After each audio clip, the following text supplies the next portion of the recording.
we started building Cardano Scan Explorer in late 2019 when we were in the ITN era and about to switch to the era.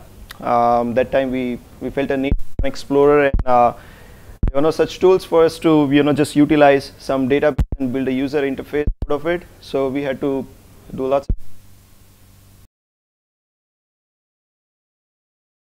So that actually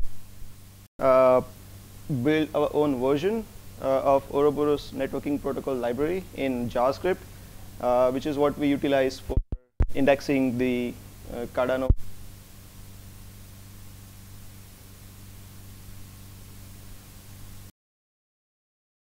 Was something that we could utilize for our own use case. It required lots of maintenance to continue to use it, so it took us a bit of time until we stabilize it, make it mature, so that we can open source it. And finally, it's now open source, and that's what we're gonna talk about today.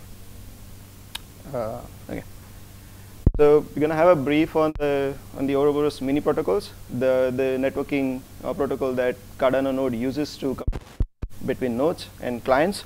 Then we're gonna have a short demo of the chain sync protocol, and we'll have a demo of the transaction tracking on the mempool, which is something that's available on Cardano Scan. It's the only explorer showing the mempool transactions in real time. So if you hit a transaction on chain, you see it right away on the explorer. The Ouroboros mini protocol seems very complex, they are sophisticated, but yet very simple and very powerful. There's so many things in Cardano which are thought out very well from the ground up. They are very good, but it becomes very complex for everyday users to understand it, because they are done from the ground zero, and they don't have any similarities between other chains, and that's where the problem starts, because the developers on ETH, how do we communicate with Cardano node, and it just very very difficult to understand how it works. So this is a very beautiful design. Has it's called Ouroboros mini protocols. It's a suite of mini protocols, and they are built on top of TCP, just like HTTP. So you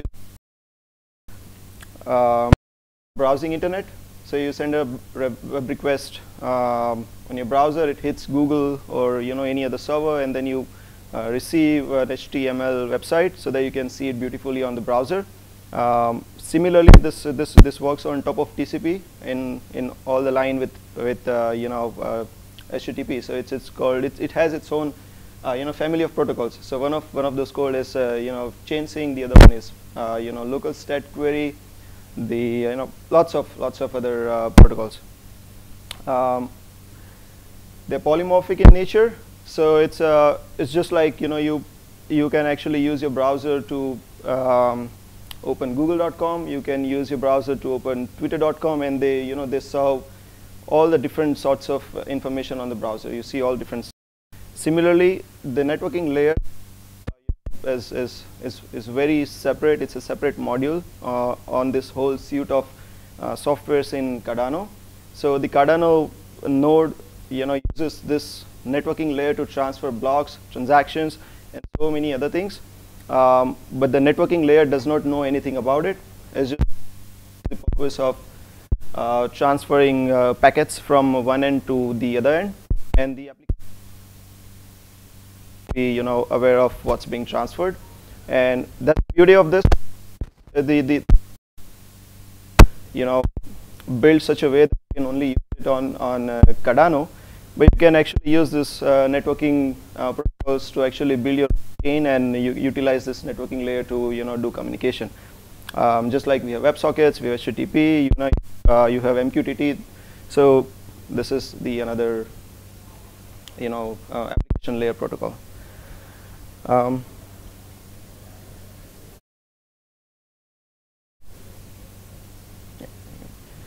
So as I say, you have web browser, and then you have web server. So in HTTP, it's you send you some data back, which is a site that you can view. Ouroboros mini protocols, you have a bi-directional. So the two Cardano nodes can communicate with each other. The sort of protocols like chain sync, client to sync, and you have clients also which can also talk to a Cardano node, which is node to client chain sync protocol, mempool transaction, mempool tracking, etc.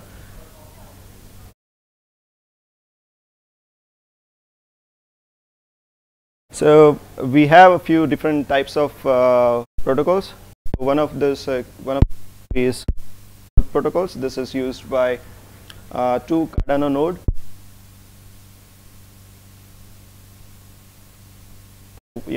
Be in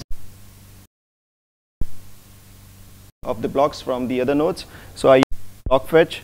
Then we use chain sync to start syncing the chain. If you're starting a new node, the nodes actually use the chain sync protocol to sync, to the tip. You have transaction submission. So it's if you're using any wallet and if you submit a transaction, you actually use a protocol.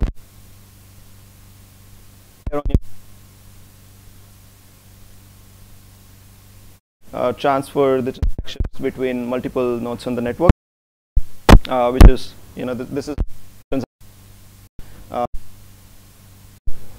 then we have node to client protocol.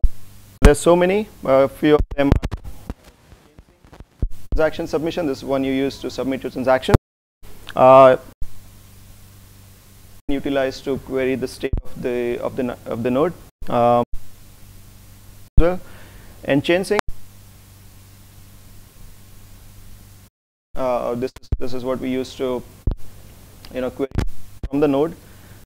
We process the create a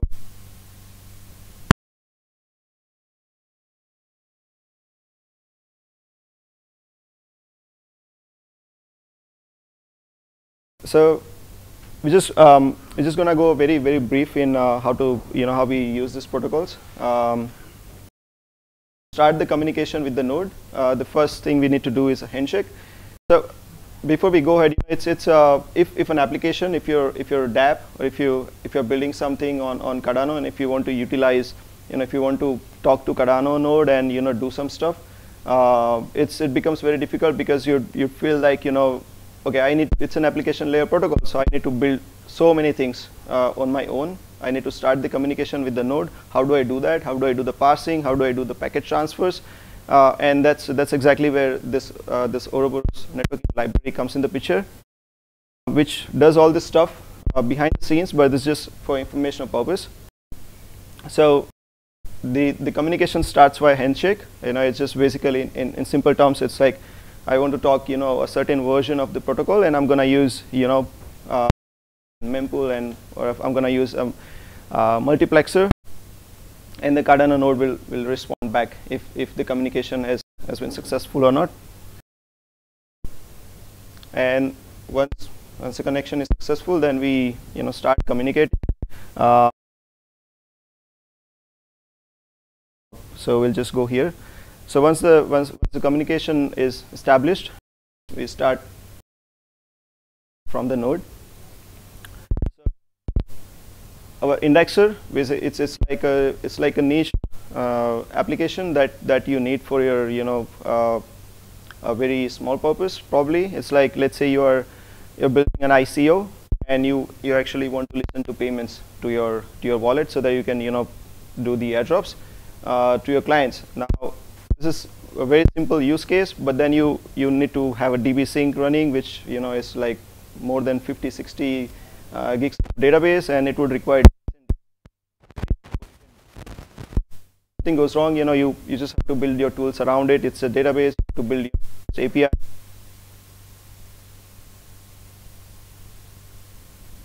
If you just want to listen to an address to process the payments, if you are doing an NFT airdrop, you just want to listen to an address that you're receiving some ADA, and if you're receiving ADA, then I want to airdrop this NFT to the address that's this ADA, right? So it's a very simple use case, and what if you could do that in just a few minutes of your time, and you could always restart it, always start syncing from whenever you want to do it. So that's where this comes in the picture. So what we do is we start talking to the node, and we get the Cardano block from a certain point. So we let the Cardano node know that I want to start syncing blocks from a certain block height. We provide the block hash, the absolute slot, and it starts giving us blocks. So once we get a block from the Cardano node, it's in CBOR. CBOR is the data format that's used by Cardano for transferring stuff from everywhere inside the network. So the Ouroboros networking protocol transfers the packets which are actually encoded in CBOR format.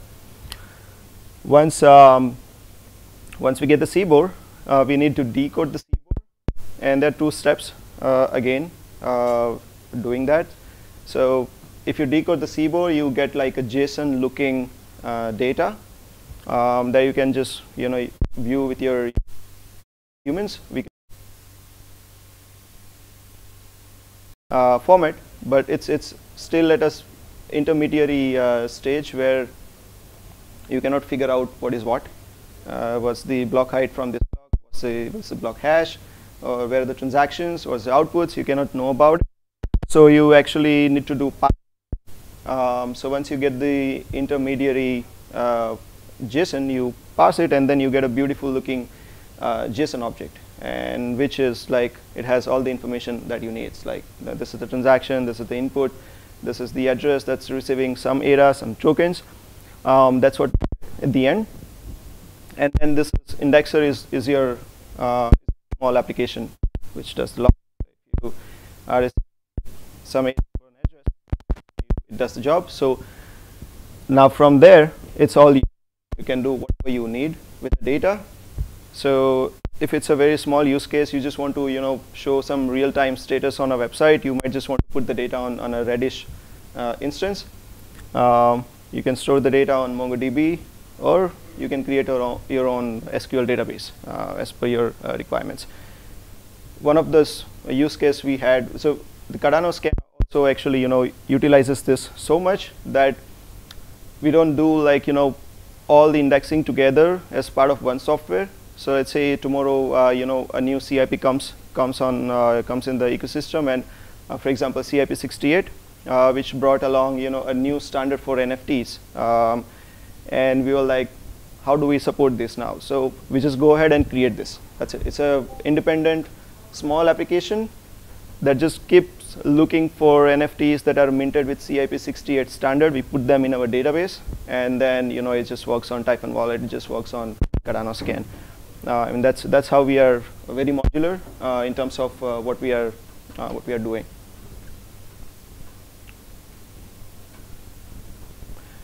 So yeah, that's exactly what we talked about. So you so once you have the data indexed, now it's up to you.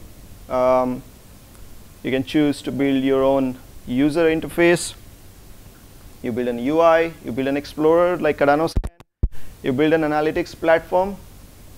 You can do like a Telegram bot. We have so many, but yeah, you can maybe build something for your own use case. You send notifications to your subscribers on they are receiving any payments. Maybe like I could build a website where I can ask my users to subscribe to addresses. I can provide the service, and I can send the notifications whenever they receive some payments. Yeah. So let's go ahead.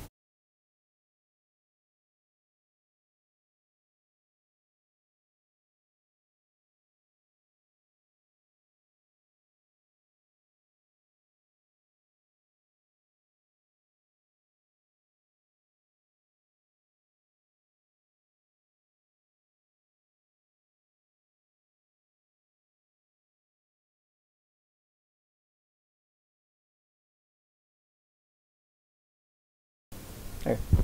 So this is it's just like some 50-60 lines of code to talk to the node. It does everything behind the scenes, all the talking, handshake, everything starts the communication, and gives you the block. Beautiful. So we start with so this is JavaScript, by the way. I mean they are also available in other languages, but what we have done is we have built the library such a way that is so modular that you could actually build another chain using the same library also. You don't have to redo any invention. Also, this library also supports. We spend so much time building this that if there is a new protocol available on Cardano, then it's just a few minutes of work to add support for that, because we have made such a way that the library is built to do the communication. It doesn't worry about what protocol you are talking. So if tomorrow there is a new chain sync version 2, you just make a new module, attach it to the library, and it's just going to start working.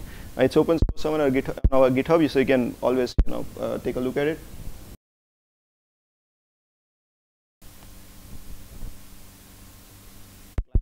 This is from the library. And then I'm importing CBORs. This is also open source on our GitHub, which is used to parse the CBOR data types into the intermediary looking JSON. And then we have the parser, which is also open source on our GitHub, which is Cardano codec. This library can help you parse any CBOR data type on Cardano. So if you see a CDDL on any repos, you will be able to parse it through this library always. And if it's, please let us know. We can make PR. We can add new parsers also. So we have parsers available for Babbage, Alonzo, Shelly. You have parsers for some of the error messages that come back from the node? No, we are currently we just have the messages for node to client communications. Yeah. So once we have the imports,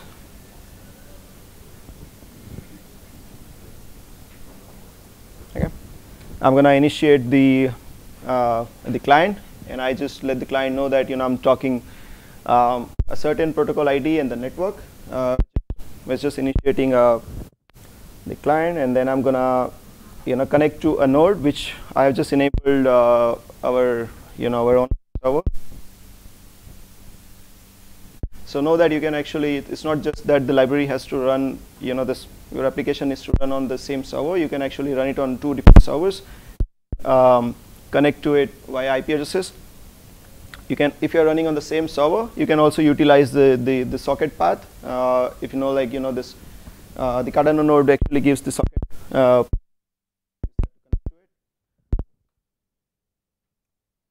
And then I just have like a bunch of helper functions. The first one is initiate. This is what we use. You can see there's no handshake here. In the scene, we'll do the handshake. Connect. It handles it, and you don't have to worry about it. Just say connect, and it's always going to be run in multiplexer mode. So this is also one of the things that we spend a lot of time to get right, because let's say you talk chain sync protocol, and your library also wants to utilize mempool transactions. So you would have to make 2 different connections if you want to do 2 different things. But it's possible. The spec of the network allows it. So we have the multiplexer inbuilt, so you don't have to worry about you have to make 2 different connections to talk 2 different or 3 different protocols. You can actually just do 1 connection, and you can utilize the same client to talk all the protocols that you can. So these are helper functions for asking that I want to start. This is a chain sync demo, by the way. This is the block that I want to start syncing from. So I'm just, this is my last block. I know about this block, and I want to listen to any upcoming blocks from this onwards. By the way, this documentations about this helper functions, the find, intersect, request next, everything is available on the GitHub repo. You can go to the documentations, and everything is available. This full source code will also be open source on our GitHub server.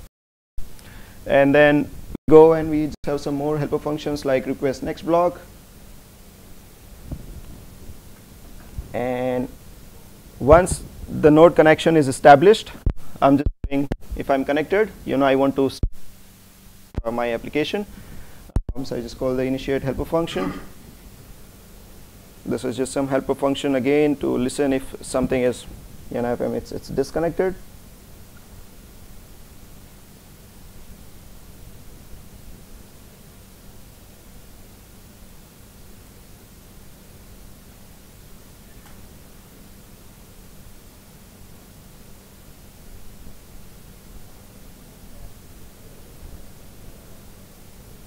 welcome. Okay, so what we have now is very simple.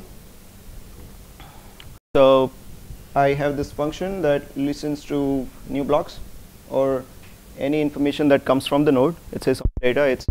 It's an event. The library sends these events to you whenever there's a new piece of information available. If it's new data, then you just listen to it. If there's a new transaction in the mempool, you listen to it, and you would be able to do, as per your use case. So now we have, if I'm trying to find that block, and if the is not found, it's going to say that it's not found. Then if it's found, then I just I'm cool. Let's go ahead and I request the next block. Once I request the next block, this is the protocol as per the protocol specs. I get a response that roll forward, and which means that go ahead. This is the block, and do what you want to do with it. So now what we're gonna do is just gonna print the CBOR of this block.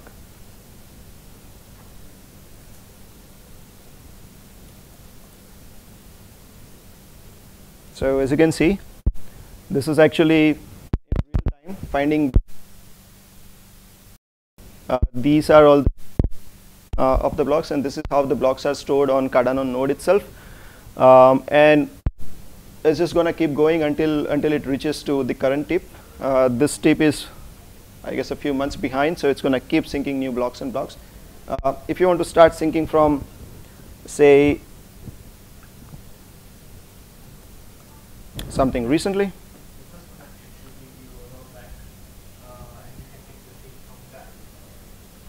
Sorry? The first connection, when you request a chain key, if you request next, you are guaranteed to have a rollback. And rollback message as the tip, so you can use that to immediately. Correct, right. And also, if you don't provide the last block, then if you can just say an empty array, and it's just gonna start syncing from the first block, the Genesis block. So let's go. I'm just gonna pick up this block. This is on Cardano Scan preprod network. I'm going to take this absolute slot.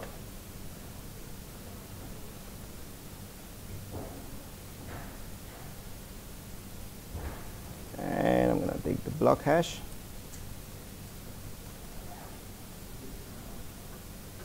And let's run. So there you see, it starts syncing from the block which is on the tip, and it's going to wait until new block comes to the chain. Once a new block comes in, it's going to start calling the function again. So you're basically tracking the blocks in real time.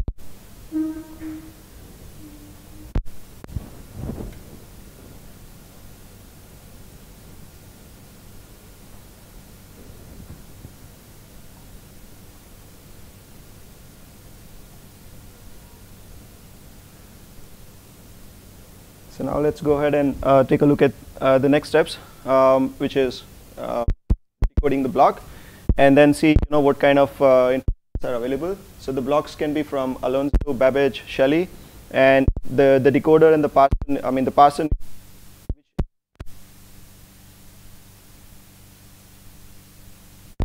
The parser. So I just uncommented some code so that it prints the block version from this block. It prints that I'm getting version 6 blocks, which means that it's a Babbage era block. And then we go ahead and do the parsing finally.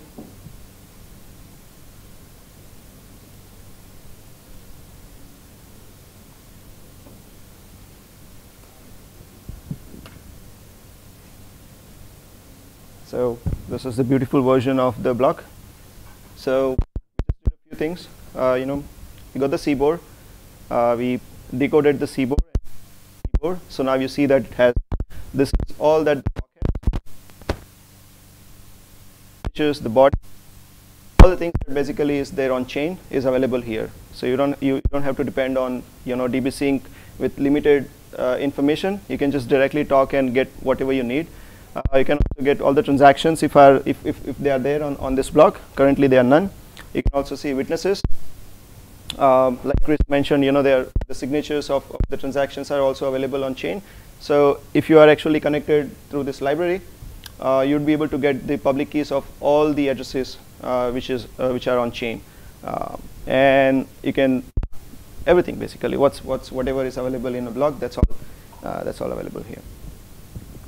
And then you just, now that you have this JSON in your application, you can just store them in your database of your choice. So this information via web, you can the connection you want to do with this data.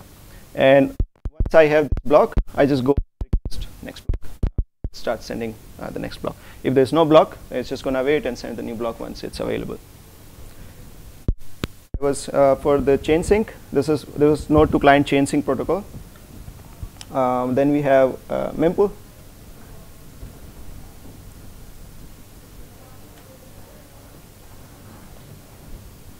So I have just similar here, just very specific to mempool protocol. So some helper functions, again some things to just simple code to follow the specification, decode the transactions, request, instead of requesting next block, I'm requesting next transactions, and then just log those transactions.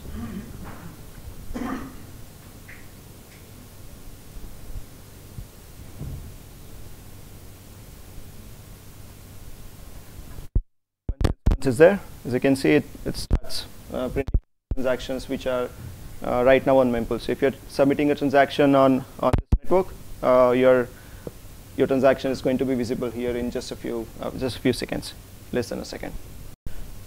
All right, that's about it, folks. Thank you.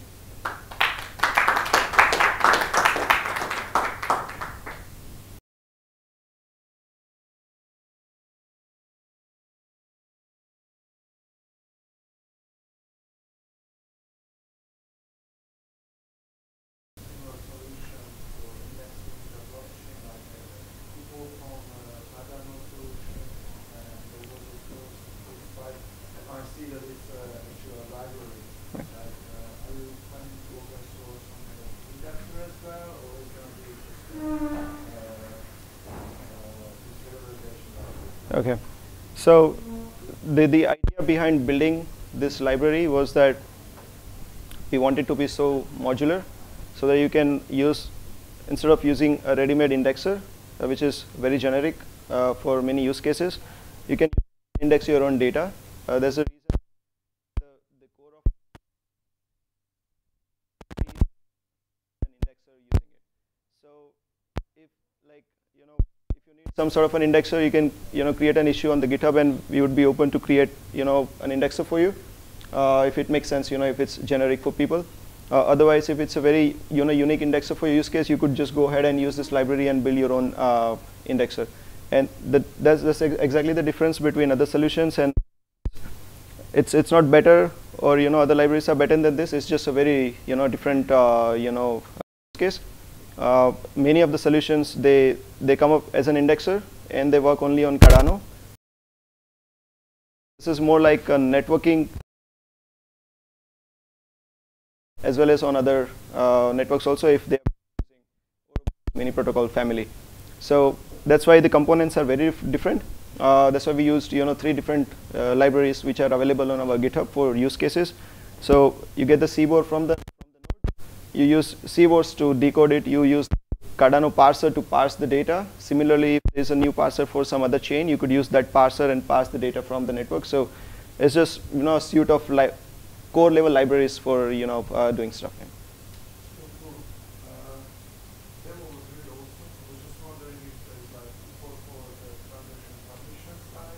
Is there? Yes, it's a. We just had a demo for 2 protocols, but you can use this library to submit transactions also. It's available on GitHub. Could you show the GitHub once again? Sure. But you have to note that. It's real awesome. Thank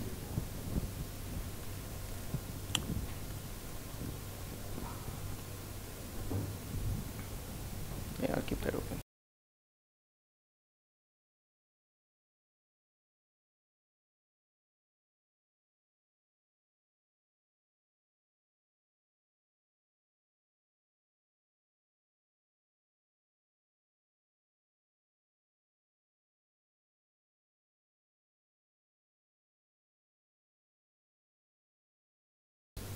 that query also support things like querying the status of a ledger or status of a wallet, for example, getting all the assets in our wallet, or it's only just like recipe process? So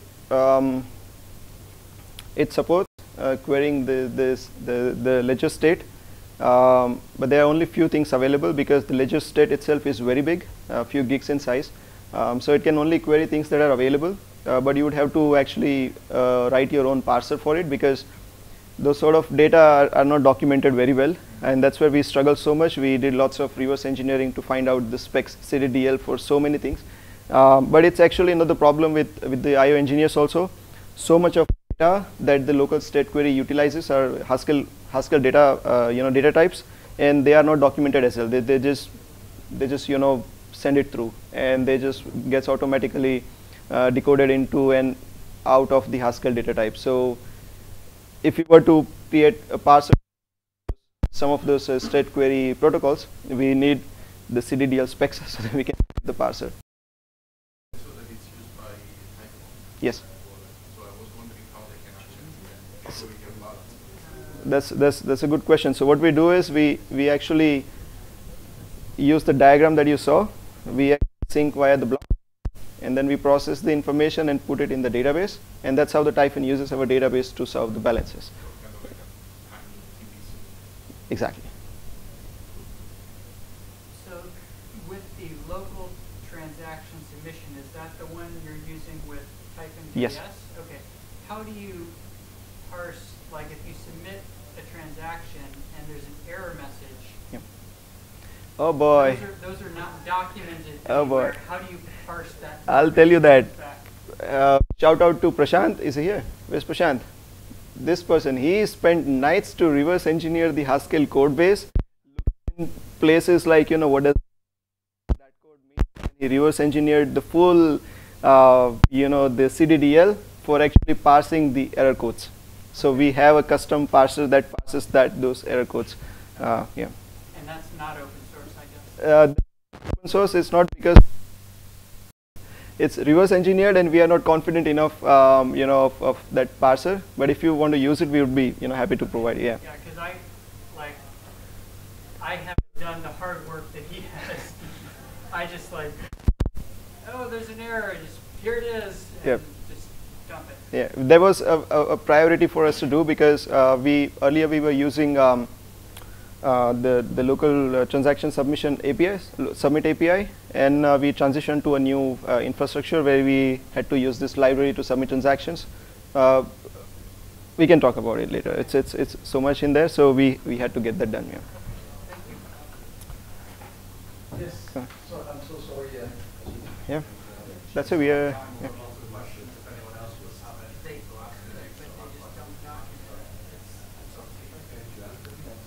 It's just not possible to document. Yeah.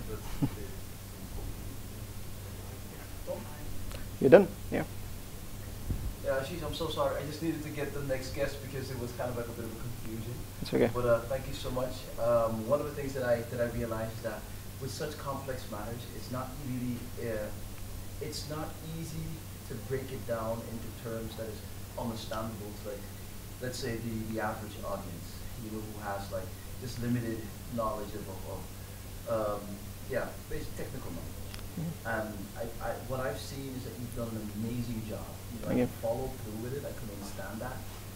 That makes a huge difference. And I truly believe that even the people who are tuning in, who've seen the presentation, they're able to follow through as well. And what I like as well is that you have your contact details. So anyone who has questions or would like to follow up on that, they can do that if they wish. So thank you so much. Are there any additional questions from the audience side? As you were there as well already. It's clear. Right. Cool. Awesome. One question from my side regarding the mempool, because obviously that is something for me. I think that's something powerful. And right now we have one visual, let's say, block explorer, which is the UTXO guy. Yeah. But that's just but one example. Would the tool that you built, would that also lend to other possibilities for others to utilize it and create maybe other visualizations. Exactly. Yes, that's exactly the use case, right? So that's why we made it. It's to empower developers to build, something they have an idea about, but they feel like, I don't have access to tools. How do I do that? How do I, communicate with the node? So this library will allow, to exactly that. Yeah. Right now, so there's just one view available on Cardano Scan for mempool, which you can view. But then, of course, anybody is, open to just go and build their own beautiful looking mempool interface like EUTXO. So this is the live, mempool transactions that you can on Cscan. You'll be able to your own site also, and you don't need a big infrastructure for that. You just need that library and a user interface, and it just comes directly on the site. Right. And what I noticed is that EUTXO, they're not like really on tip, or let's say it's there's this delay on it, and I believe you are quite, let's say, on tip, right? This is who uses the libraries. Would they have access to this advantage of the timings in terms of if there's a new transaction being broadcast or processed, that's also visible in their tools? Right. So there are a few things that you can do. We have a configuration internally, which we actually, we are able to configure, like, we want to run a few blocks behind the tip, or we want to run on the tip. We do have the mechanism also to handle rollbacks. So if you are building your own, indexer, you need to mind the rollbacks. You need to have some sort of a mechanism to undo what you have done for some blocks, or else you can just wait for a few blocks. So it's just not if your use case is just real time and you don't care about the rollbacks, you just it's configurable, but it's more like an application level feature. Amazing. Yeah. Go ahead. Sure. You mentioned rollbacks, like rollbacks, there's also something you can listen to, so you also can modify about the Yes. rollback, Right. If you're on the tip, that's something that's happening regularly, so Exactly. you want to follow that. So I have handled the rollbacks here just for the demo. It does nothing. It just ignores and just goes ahead. So if there's a rollback, as you can see here, I'm just putting a log that and you would want to go back and do some changes. So I'm just going ahead because I'm just showing the blocks here. But yeah, you can handle it. Yeah. Yeah. Thank you so much again, Ashish. One last question though. Sure. I mean, we're in a mobile age, and I know there's a challenge, of course, but you have lots of technical capabilities. Would there ever be, like in the future, mobile application for you guys? Is that even possible? You mean the wallet, or? No, like for example, like the scan. It's possible, but we don't have it in the roadmap as of now. Yeah. Thanks. Yeah. Thank you. Thank you, guys.